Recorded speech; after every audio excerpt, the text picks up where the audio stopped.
Hey guys, Mr. Technology Nerd here with the review of the LG G2. So what we're going to do first is actually go over some of the specs of the LG G2. So, here we go, let's just pick this up. I have it turned off because we're going to do a boot.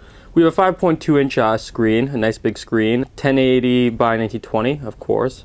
It's an IPS LCD. The camera's a 13 megapixel camera on the back with a 2.1 megapixel camera on the front. And it takes some pretty good photos. For one thing I want to mention is that this phone has a fingerprint magnet on the back. As you can see over here, I just cleaned it and we already have fingerprints running all over it. We have a Qualcomm Snapdragon 800 in it. It's a quad core, 32 gig built-in storage, realistically 24 gig after all the software that's already on there, which is a lot of software. And of course the 4G LTE phone. This one just so happens to be from Verizon, but is available on Sprint and AT&T, I believe.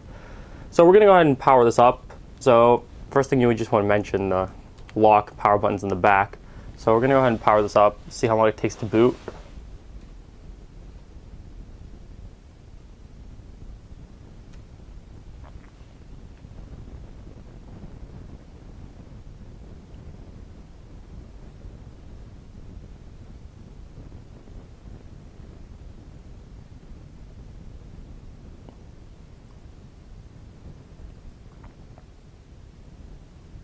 And there we go, it's pretty much all booted up. Now the first thing we're greeted to is this lock screen right here, which is the LG launcher. It has all these set up for you. You can definitely customize. It has a lot of customization options in the settings, but it is, I gotta say, it is packed with ton loads and ton loads of extra uselessnessware, spamware I like to call it, from the launcher itself. And we're not here to review the actual launcher itself. We're here to review the actual speed of the phone. As you can see, it's pretty snappy.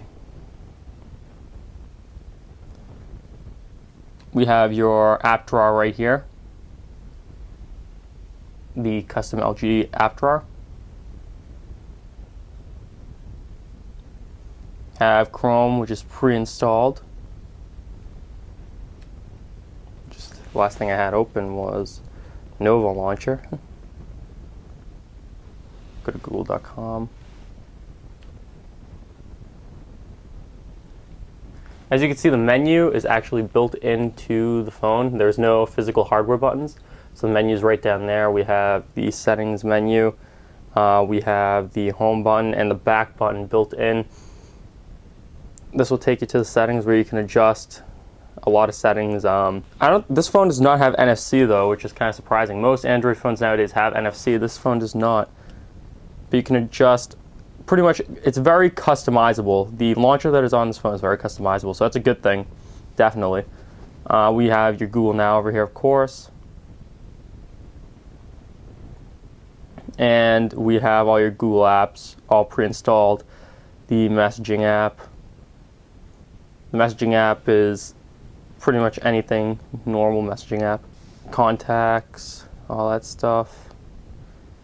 All the Verizon proprietary apps. So we're going to go ahead and take a look at the camera. I took some photos actually today.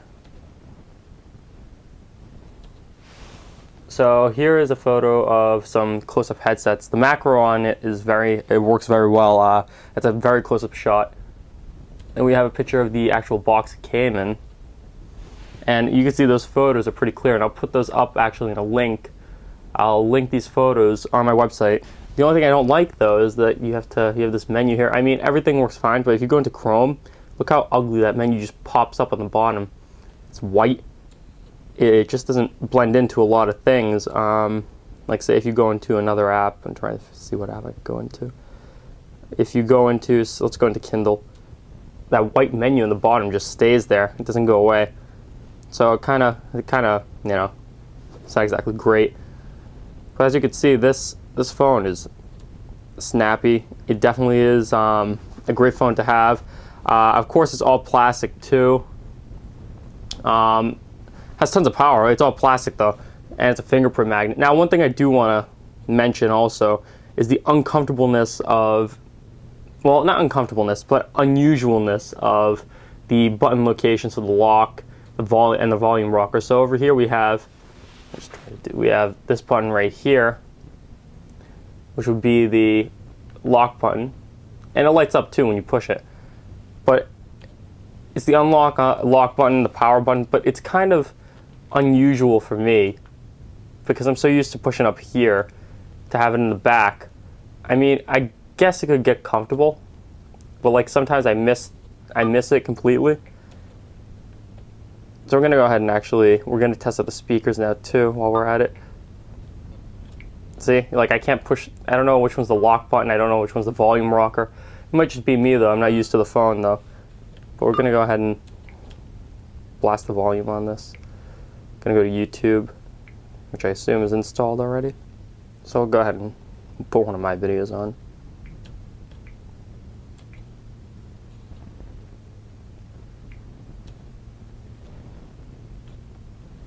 I've had more than 19 concussions.